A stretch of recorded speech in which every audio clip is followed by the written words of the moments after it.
Welcome back, viewer, to a new video. I have read every C.S. Lewis book ever written. I'm pretty sure anyway. It's kind of hard to find any one source that has all of his books, and I'm only counting books that he published during his lifetime. Stuff that came out afterwards, doesn't count. So in total, that's about 24 books. And I read all of them. And I'm going to tell you about each one of them so you can learn about them through me instead of reading them yourself and save yourself a lot of time. But this video is going to be a lot about the Christian application of his books and thus how you can apply them to your life. So you can follow the chapters of this video to skip to whichever book you're interested in currently and then see if that would actually be something that you'd be interested in reading. I have some handy things to help you along here. I have this bing, these 3 ratings, bing, bing, bing, which will tell you the reading difficulty of the book. Additionally, I'll be ranking each book on a scale of 1 to 10. Bing, bing, bing, bing, bing, bing, bing, bing, bing, bing, bing, bing, bing. And the 1 out of 10 scale is going to be 1s are going to be the worst C.S. Lewis books compared to other C.S. Lewis books. So a 1 on a 1 out of 10 is still a good book. It's just only compared to other C.S. Lewis books. When you see little Lewis popping up down here, that means I'm quoting Lewis directly. Spirits in Bondage is the very first book that C.S. Lewis published. Spirits in Bondage is a moderate reading difficulty, and it gets a 1 out of 10 on the scale. The book is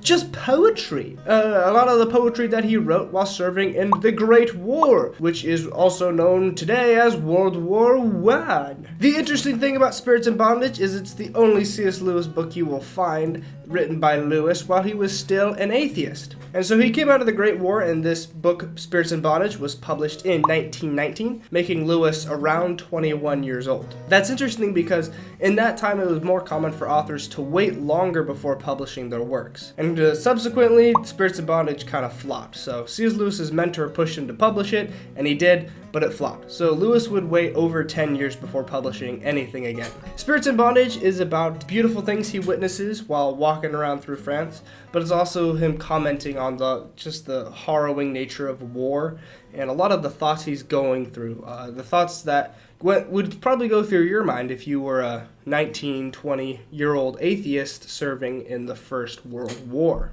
And oh my poor Despoina, do you think he ever hears the wail of hearts he has broken, the sound of human ill?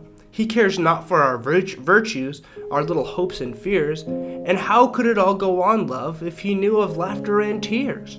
Ah, sweet, if a man could cheat him, if you could flee away into some other country beyond the rosy west, to hide in the deep forests and be forever at rest from the rankling hate of God and the outworn world's decay. This book sounds like what you'd expect it to be. A young, angry atheist's kind of young, not fully developed thoughts. Thoughts like, God sucks so much and I really hate him, but he also doesn't exist. The next book Lewis published was The Pilgrim's Regress in 1933. The book's reading difficulty is moderate, but it also gets a 1 out of 10. It gets a 1 out of 10 because it seems like pretty much a ripoff of The Pilgrim's Progress, which is obviously kind of the point, which is why this book feels like a cover song. It has a lot of the same ideas as The Pilgrim's Progress, like characters being named very pointed, obvious names. In Lewis's book, there's characters who are named history, virtue, and wisdom. The interesting Christian takeaway from this book that I found very interesting was Lewis, in this fictitious story, tells us about his famous argument from desire. So one of the characters says something along the lines of, how do we know our desires unless we've seen their satisfaction? So how can I be wanting of an Xbox until I know what an Xbox is? And in the same way, we desire God because God exists. So that's the argument from desire.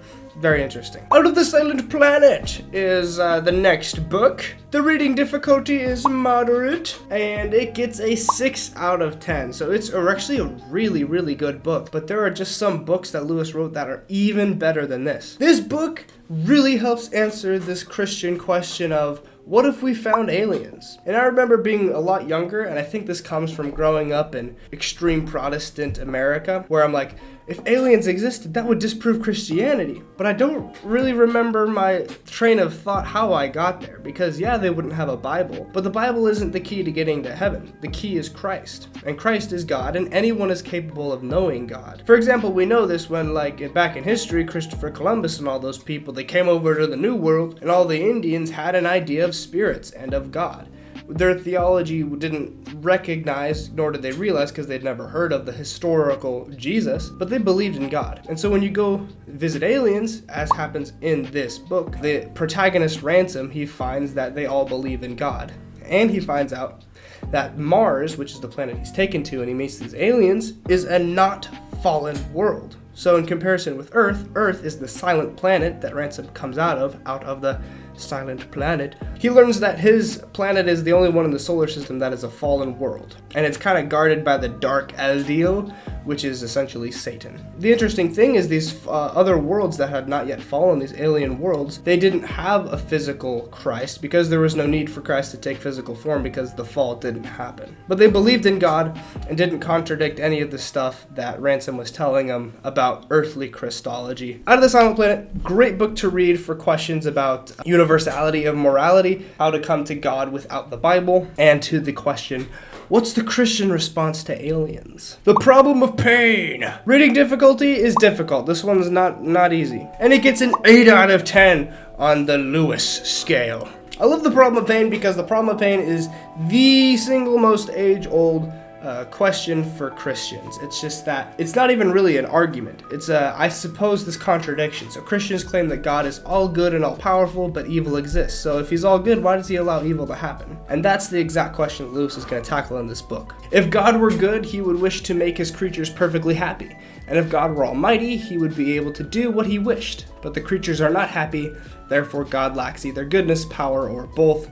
This is the problem of pain in its simplest form. And so Lewis in this book walks us through how pain is kind of like if you had dislocated your arm, right? It's not good that you've dislocated your arm, that's bad, and you don't want to leave it that way. So you have to go through an amount of pain to snap it right back into position. And that's what pain is. Pain is God teaching us to be better, to be more Christ-like. And getting rid of our sinful self is very painful. And God is always going to bring a greater good out of whatever pain that you're going through. The tricky thing about any given circumstance of pain is finding the greater good. It's hard to know because, for one thing, the greater good usually comes well in the future. But the logic with the most painful things that happen, with death, I just made a video about this, bing, is that death is the most evil thing that could happen to us because we weren't supposed to die. But God brings the greatest good out of it by bringing us into heaven with him. So any amount of pain, any amount of evil, God brings good out of, and that's what this book is all about. The next book is the fantastic Screwtape Letters. The Screwtape Letters is an easy reading difficulty, so pretty much anyone can read this book. And it is one of only 2 books on this list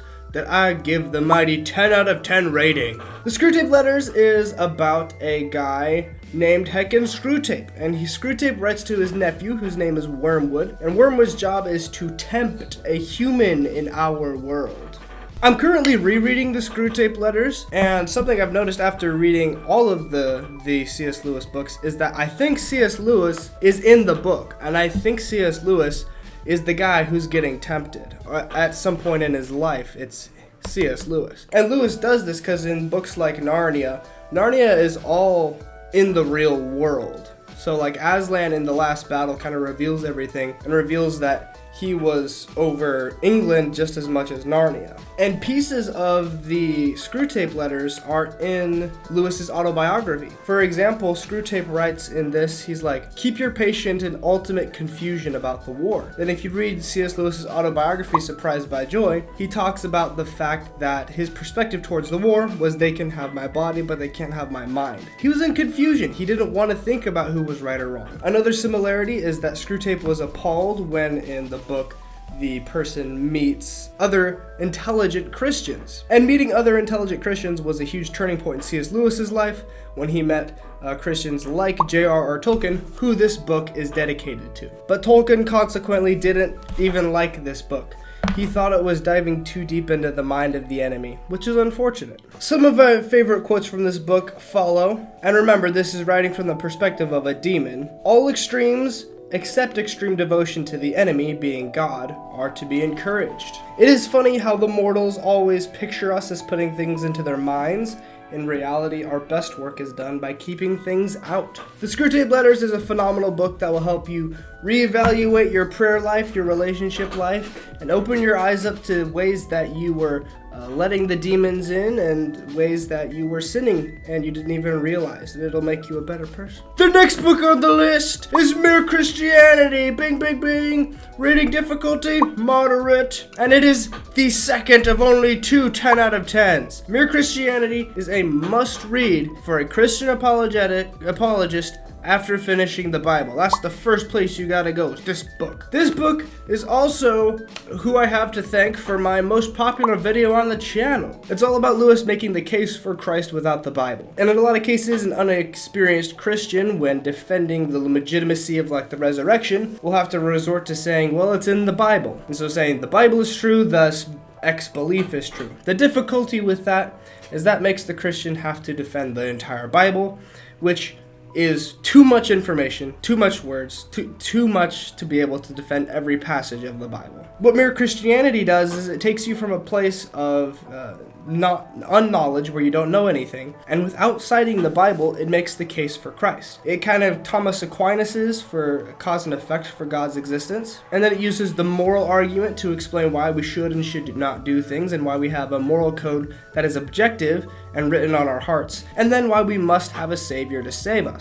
And he hits on the famous historical facts. These are his 3 L's argument. Jesus lived, that's a well agreed upon historical fact. Jesus died, well agreed upon historical fact. Jesus' immediate followers and many others believed that they saw him after he died. And this leaves us with 3 conclusions. Jesus was a liar, a lunatic, or he was the Lord himself. So, Mere Christianity, if you want to go down an apologetics angle, first thing you gotta read after reading the Bible. Hey, if you're enjoying the video so far, consider becoming a member. We talk about more in-depth Christianity and apologetics, and it would get me one step closer to quitting my day job. Back to the video. The Abolition of Man. The Abolition of Man is a moderate reading difficulty, and it gets a 4 out of 10. This book is C.S. Lewis's Bondage of the Will. And Bondage of the Will is Martin Luther's rebuttal to the idea of free will from another author and theologian. So C.S. Lewis in The Abolition of Man, he's rebutting the idea that morality is subjective. So he's got some friends at some college somewhere, and they write this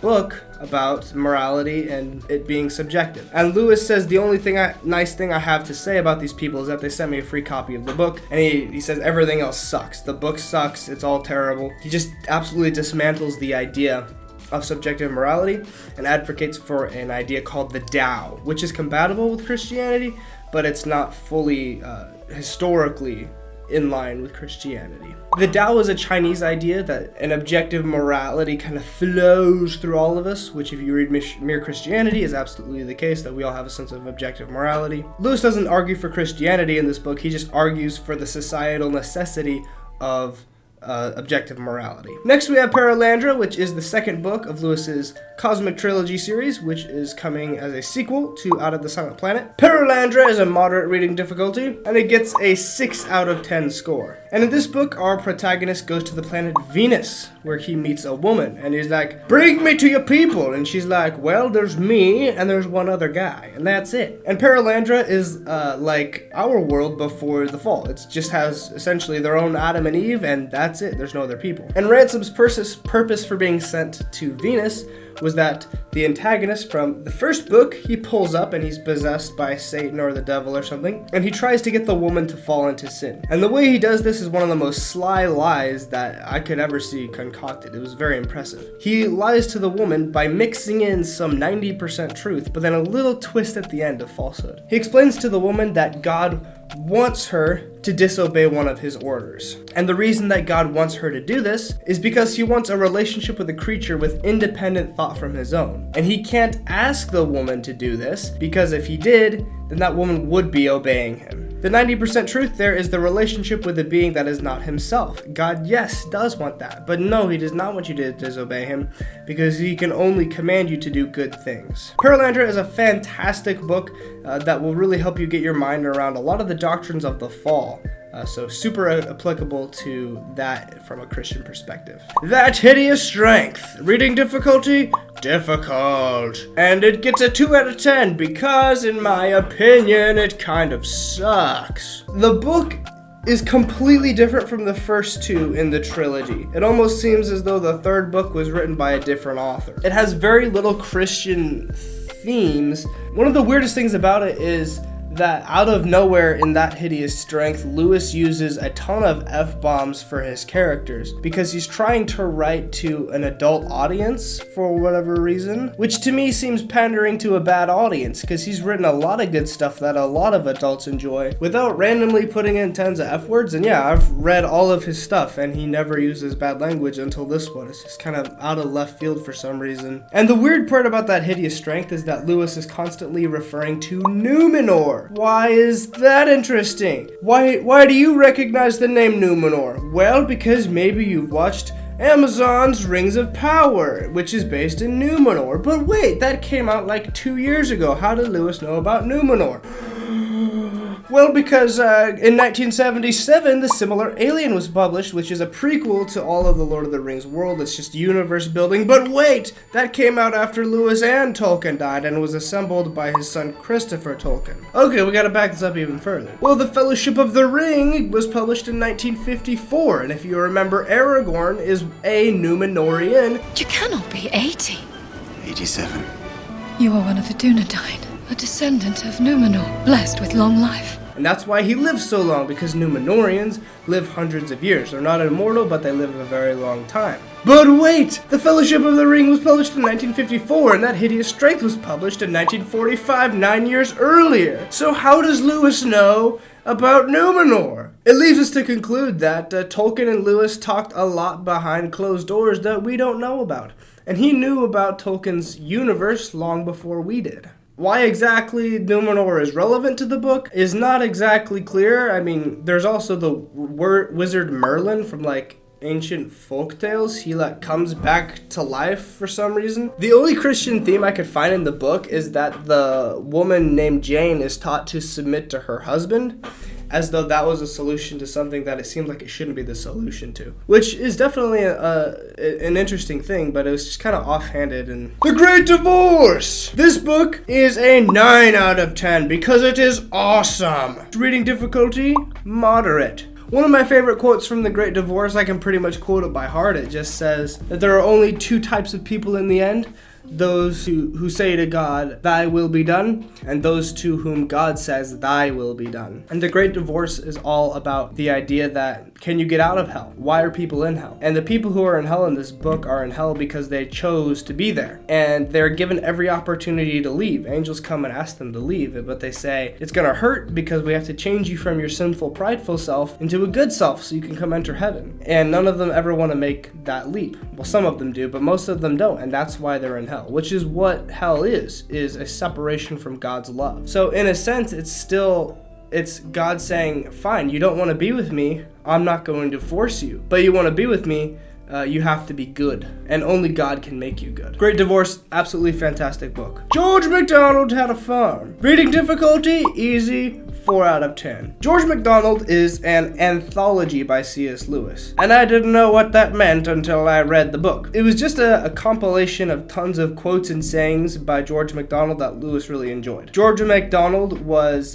Lewis's mentor, and in every book up until George MacDonald is cited and quoted by Lewis. He's his favorite author by far. And what Lewis really liked about him was his ability to teach and use a lot of allegories that made a ton of sense to him. And then reading this anthology, I was like, oh yeah, that sounds a lot like Lewis. George MacDonald is even in The Great Divorce as one of the characters. Some of my favorite quotes from this anthology: when we say God is love, do we teach men that their fear of him is groundless? No. As much as they fear will come upon them, possibly far more. The wrath will consume what they call themselves, so that the selves that God made shall appear. A man is in bondage to whatever he cannot part with that is less than himself. Miracles! Reading difficulty, extremely difficult. And I'll give this book a generous 3 out of 10. Miracles is one of the thicker Christian works by C.S. Lewis. The reason I give this book such a low rating is that I feel like the idea that Lewis tries to communicate, he makes 100 times overly complicated, which maybe he had to do to defend from big philosophers who study this question a lot. But to someone like me who was new to the idea, I got the point, but it seemed like 90% of this book was words that didn't make sense. Lewis's ultimate point is that the universe moves toward this thing sometimes is called entropy. It's just that the universe is constantly moving toward destruction, randomness, and things like that. However, we have evidence of things moving the opposite direction. Like human beings, we move towards life and flourishing. And so that's evidence of a supernatural influence, meaning something outside of the natural world impacting our world. Meaning something outside of our world impacting our natural world. Thus, there has to be a supernatural being. And that's where miracles come from, is when a supernatural being interacts with the natural world. And this definition opens us up to a lot of new perspectives, because life is something that moves in the opposite direction of our universe. Anytime life happens, that's the opposite of the direction of the universe, of the natural world. So anytime we grow, or anytime a child is conceived and born, that's a miracle. So, great point, but 90% of this book isn't worth reading. The Lion, the Witch, and the Wardrobe. Reading difficulty, easy, and a 6 out of 10. Some viewers might get mad at me for putting the Chronicles of Narnia rated so lowly, but again, that's not because they're bad, that's just because Lewis has some stuff that's way better. All of the Narnia books are analogous to some Christ-centered idea. And The Lion, the Witch, and the Wardrobe is all a metaphor for Christ's resurrection. The Lion, the Witch, and the Wardrobe makes the scales so much more obvious than sometimes just a read-through of the Gospels would be, because Edmund is a character that we don't like at all, and he betrays everyone for no reason. He's completely unlikable. There's no redeemable quality about him. Aslan is completely perfect and completely good, and he sacrifices himself for Edmund, which seems completely unfair. But that's exactly the sacrifice that Christ makes for us, and The Lion, the Witch, and the Wardrobe really makes that obvious. Prince Caspian was another good one that I first read when I was a kid. It's an easy reading difficulty like all of them, and I give this one a 4 out of 10. I remember some of my favorite Christian ideas, at least from the movie, was the classic line that follows like this. I knew it was you. The whole time I knew it. But the others didn't believe me. And why would that stop you from coming to me? Another quote from this movie that I apply to my life all the time is Aslan says to Lucy, "Things never happen the same way twice, dear one." And it's so often in life, I expect a thing to be as it was in the past, and it never is. Voyage of the Dawn Treader, another easy difficulty, and a 4 out of 10. This book is a lot of fun, and it's a lot about the ideas of identity. Lucy struggles with thinking she's pretty, and that leads her into vanity. A lot of good Christian lessons in the Voyage of the Dawn Treader. The Silver Chair is also solid. It's a easy reading difficulty, and I'll give it a 3 out of 10. Not because it's bad, just because the others are better. This book was about discerning the truth through lies, which is an interesting correspondence to the Screwtape Letters. A lot to be learned there. The Horse and His Boy is criminally underrated. I actually really like this one. The reading difficulty, bing, easy. And I'm going to give it a bing, 5 out of 10. The Horse and His Boy is a story about this kid named Shasta who's kind of off in the middle of nowhere. He was abandoned as a baby and raised by some hippie who doesn't even like him. And he goes through all this trial and tribulation to save someone. But there's like this mysterious lion and sometimes a cat that's constantly bothering him throughout his journey, and it frustrates the crap out of him. At one point, the heckin' lion even leaps out of the forest, smacks him on the back, and decks him on the forest floor, and we don't know why. And as the story continues, we discover that, it was Aslan who let that pain come upon Shasta. And this is the correspondence to the problem of pain. Everything that was brought upon Shasta was brought about so that a greater good could come about. That's the point, is God's always bringing a greater good through any amount of pain. And you typically, if not always, cannot see the greater good yet. Here's one of the solid quotes from The Horse and His Boy. "I was the lion who forced you to join with Aravis. I was the cat who comforted you among the houses of the dead. I was the lion who drove out the jackals from you while you slept. I was the lion who gave the horses the new strength of fear for the last mile, so that you should reach King Loon in time. I was the lion you do not remember, who pushed the boat in which you lay, a child near death, so that it came to a shore where a man sat, wakeful at midnight to receive you." God is in ultimate control, and all the evil going on is going to be brought up for a greater good. Surprised by Joy. This is Lewis's autobiography. The reading difficulty is going to be an easy, and it gets a 7 out of 10. Lewis remarks in the beginning of the autobiography that In his experience, autobiographies, the most interesting part is always the beginning and the early childhood of that person's life. And he says that his autobiography is going to be similar, and he's right. So the autobiography focuses primarily on his early childhood all the way up through his conversion to Christianity. In the autobiography, we learn how Lewis's mother died at a very young age, and this put a lot of stress on his relationship with his father, but him and his brother grew very, very tight. And in fact, his brother would be there with him for like the rest of his life. They'd be the closest of friends. When Lewis finally got married in very old age, it was his brother and a hospital staff nurse who were witnesses to his marriage to Joy Davidman, who he married in the hospital because she was kind of dying. We were coming, my brother and I, to rely more and more exclusively on each other, for all that made life bearable, to have confidence only in each other. The next most fascinating part of Surprised by Joy is Lewis writes about what he considers the greatest mistake of his life, and I've made a video about this in the past, but it would surprise a lot of people what Lewis considers his biggest mistake. My relations to my father help to explain, I am not suggesting that they excuse, one of the worst acts of my life. I allowed myself to be prepared for confirmation and confirmed, and to take my first communion in total disbelief, acting a part, eating and drinking my own condemnation. And then this next quote is what leads me to think that back in the Screwtape Letters, the person who Wormwood is tempting is C.S. Lewis, because of quotes like this. And this is when Lewis is a teenager and he's being drafted into the service in the Great War. Accordingly, I put the war on one side to a degree which some people will think shameful and some incredible. Others will call it a flight from reality. I maintain that it was rather a treaty with reality, the fixing of a frontier. I said to my country in effect, "You shall have me on a certain date, not before. I will die in your wars if need be, but till then I shall have my own life. You may have my body, but not my mind. I will take part in battles, but not read about them." If this attitude needs excusing, I must say that a boy who is unhappy at school inevitably learns the habit of keeping the future in its place. And then when you read the Screwtape Letters, Screwtape advises Wormwood to tell the patient, to tell the person to convince him to be in ultimate and as much confusion about the war as possible, to avoid getting him to thinking about what's good or bad. And that's exactly where Lewis was when he was that age. Then there's this quote in the autobiography, which is my favorite quote because it hits so perfectly at home with me, and I don't think a lot of viewers will understand, but if you do, drop a comment and let me know. Lewis writes, "I am surprised that I did not dislike the army more.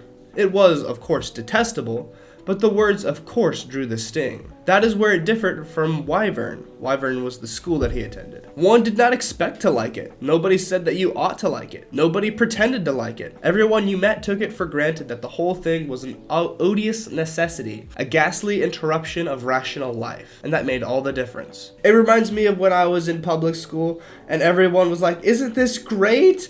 Isn't it fun that we're doing pep rallies and we're talking about how good the government is at taking care of us? Isn't school great? And I'm just sitting here like, no, this sucks. But no one else seems to get that. But Lewis gets that, and he's my homie. During Lewis's time serving in the Great War, he was in France, and he sustained an injury there. And he had kind of a strange out-of-body experience that he kind of put in a back pocket for later. But then there was this really funny part where he goes to a hospital, and the nurse and one of the other soldiers is on the other side of like a curtain, and they're totally going at it. And Lewis is just sitting there listening to them. And so those wounds that he sustained met the grounds for him to be discharged, and he went back to studying at Oxford in 1919. And that's when, you guessed it, our hero enters the story. When I began teaching for the English faculty, I made two other friends, both Christians. These queer people seemed now to pop up on every side, who were later to give me much help in getting over the last style. They were H.V.V. Dyson, then of reading, and J.R.R. Tolkien. Friendship with the latter marked the breakdown of two old prejudices. At first, by coming into the world, I had been implicitly warned never to trust a papist, and at my first coming into the English faculty, explicitly never to trust a philologist. Tolkien was both. Why is this interesting? Because again, in the Screwtape Letters, Screwtape is appalled, and it's a big turning point in the story when the person who the demons are tempting meets other Christians and smart Christians. And that's who Lewis meets here in his story, is J.R.R. Tolkien and H.V.V. Dyson. And they play an enormous part in him converting to Christianity. Again, remember that the Screwtape Letters is dedicated to Tolkien. And then the story continues, and Lewis converts to theism, not Christianity yet, just pure believing in God, and that's about it. And then finally the story ends with this. I know very well when, but hardly how, the final step was taken. I was driven to Whipsnade one sunny morning. When we set out, I did not believe that Jesus Christ is the Son of God, and when we reached the zoo, I did. Surprised by Joy is absolutely fantastic, and it really opens up the other books that he's written and helps you understand how they apply to his life and where he got the inspiration for a lot of his ideas. The Magician's Nephew! Reading difficulty is easy, and it gets a 4 out of 10. The Magician's Nephew was another one of the Narnia books that I read as a kid, and one of my favorite takeaways from The Magician's Nephew was that Aslan created the world using music. And music is very interesting because when you think about it, it's just this very odd thing that we like certain rhythmic noises, a repetition of noises and certain notes that form this idea of music. It's very odd, but very beautiful. It reminded me of the Silmarillion that Tolkien wrote, and in that story as well, there's music going on in the beginning, and that's kind of how the world is created. So this idea of the world being created by music is very interesting. The Last Battle. Reading difficulty easy, and it gets a 4 out of 10. The Last Battle is like an analogy for the Antichrist and Revelation in the end of days. In The Last Battle, someone poses as Aslan, and people believe he's Aslan, but then it turns out that he's not. They realize he's faking it, but then they stop believing in Aslan altogether, and when they say, if Aslan does show up, I'm not going to believe it because I've been tricked before. And the whole situation in Narnia deteriorates until no one believes in Aslan anymore. The story follows Eustace and Jill, but then High King Peter and Lucy and Edmund get summoned back, but Queen Susan stopped believing in general, and the curtain is really rolled back, and Aslan shows all the kids and all the High Kings and everything what the world actually is, and he shows them a new Narnia, and the new Narnia is just like the old, it's just better. And he shows everyone England, but a different England, a better England. And that's essentially what heaven is it's like our world that God made it, but it's just without sin and without the fall. And of course, Aslan is an actual analogy to God.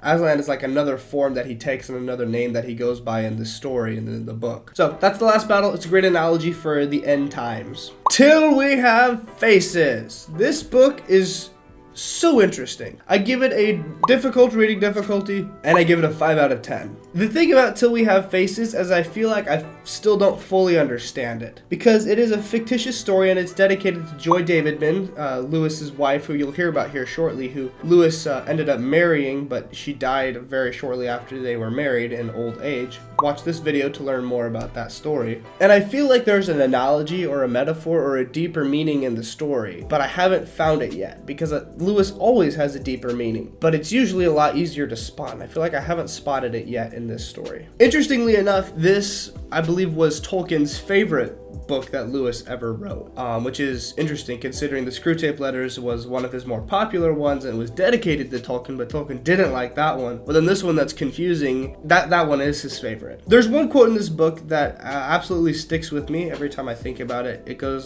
something like this: "How can the gods meet us face to face till we have faces?" And what that's about what Lewis has always harped on for all of his books, is this idea that we need to become like Christ. We need to have our sinful selves be killed, and we need to, so that we can be with God. And that's exactly what she's talking about here, is how can the gods even talk to us until we become our true selves? An interesting correspondence to this in Perelandra, where it was talked about that man on the silent planet being Earth, we have fallen so hard and so far that when we talk in gibberish. We don't even understand it. We're so far from good and from Christ-like that the words we utter as we speak right now don't make sense. And when we pray to God, we're talking in gibberish because we don't know what we're talking about. And how could God talk to us and give us the straight answer until we put off our sinful self? Till We Have Faces is all about becoming your true self. And becoming your true self has nothing to do with following your heart and